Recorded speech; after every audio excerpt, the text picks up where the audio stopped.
Lafayette tadi dari Fakultas Ekonomi dan Bisnis, Prodi Manajemen UPM C1B025040. Berdirinya saya di sini ingin memenuhi ujian tengah semester mata kuliah Bahasa Indonesia dengan dosen pengampu Dr. Nurbanza SPD. Dalam video ini saya akan menyampaikan atau menjelaskan materi Bahasa Indonesia dari bab 1 sampai bab 7.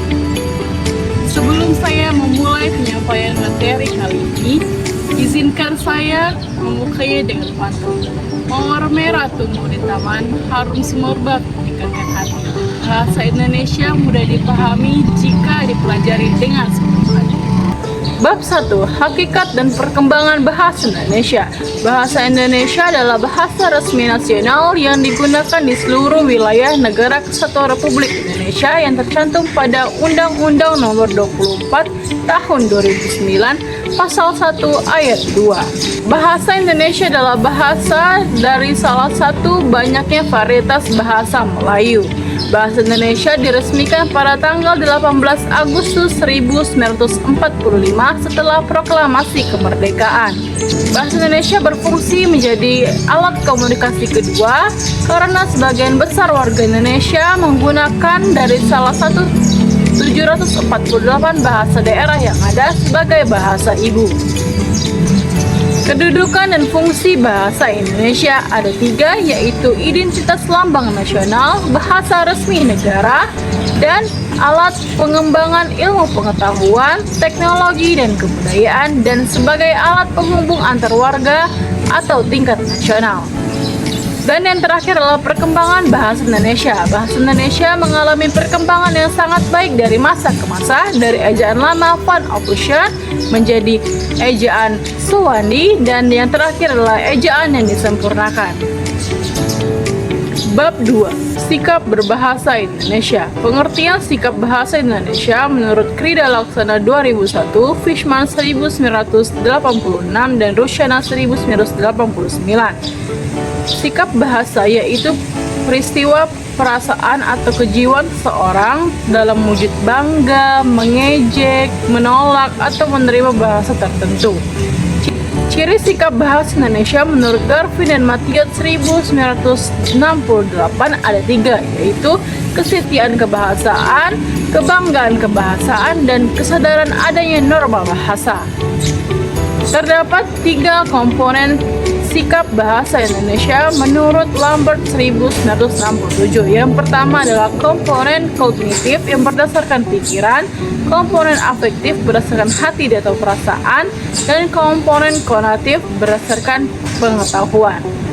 Jenis sikap bahasa Indonesia menurut Anderson ada 2, yaitu sikap kebahasaan dan sikap non-kebahasaan. Sikap kebahasaan seperti menggunakan ejaan yang disempurnakan, kalimat baku, kalimat afektif, dan aturan paragraf bahasa Indonesia. Dan yang kedua, sikap non-kebahasaan adalah menggunakan kalimat politik, estetis, dan keagamaan. Dan yang terakhir adalah sikap terhadap bahasa Indonesia. Ada 2, yaitu sikap positif dan sikap negatif. Sikap positif adalah bangga kepada bahasa Indonesia, menggunakan bahasa Indonesia dengan baik dan benar, dan menggunakan bahasa Indonesia dalam kegiatan sehari-hari.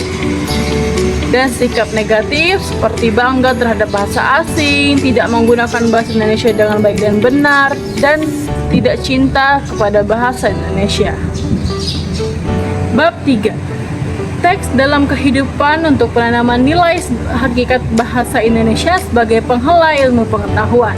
Bentuk tulisan secara umum terbagi menjadi 3, yaitu prosa, puisi, dan drama.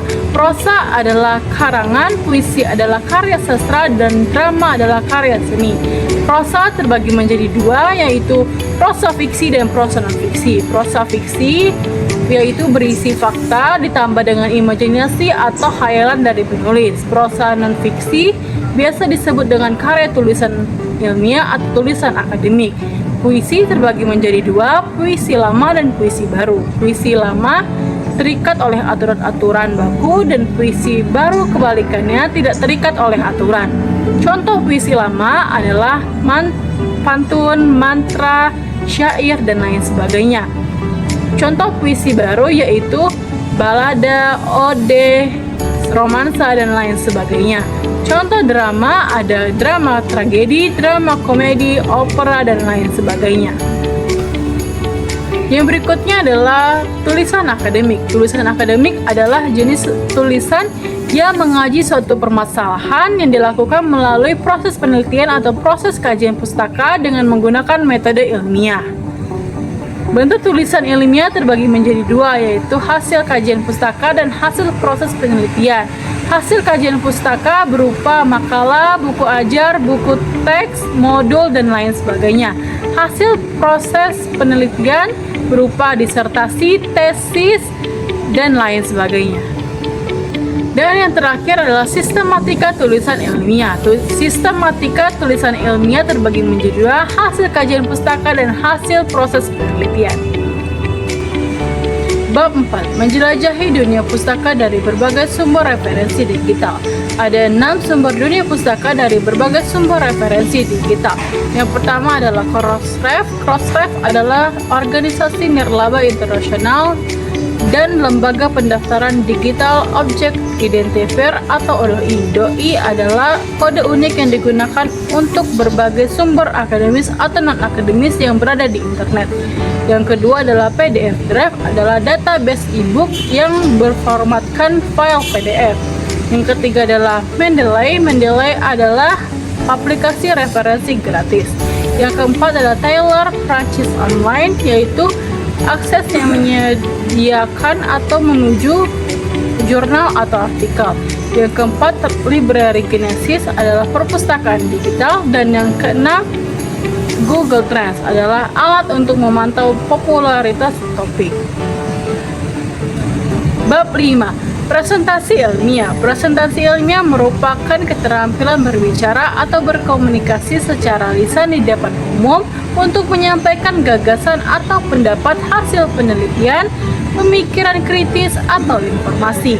Terdapat 3 komponen presentasi ilmiah. Yang pertama, komunikator atau pemberi pesan, yang kedua media yang digunakan, dan yang ketiga adalah audiens atau penerima pesan. Terdapat alur presentasi, yang pertama pembuka, yang kedua isi, dan yang ketiga penutup.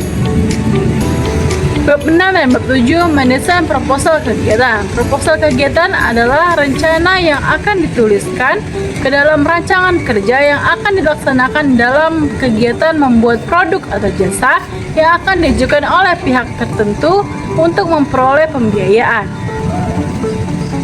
Selanjutnya, sistematika proposal kegiatan. Yang pertama judul, daftar isi, bab 1 pendahuluan, bab 2 gambaran umum rencana usaha, bab ketiga metode pelaksanaan, bab keempat biaya dan jadwal kegiatan, dan yang terakhir adalah daftar pustaka. Demikianlah penyampaian materi dari saya mata kuliah Bahasa Indonesia. Izinkan saya menutupnya dengan pantun. Naik perahu menuju pelabuhan, tidak lupa singgah membeli ikan. Jika ada salah dalam penyampaian, mohon maaf dan terima kasih atas perhatian. Saya Bella Febriantami. Terima kasih. Wassalamualaikum warahmatullahi wabarakatuh.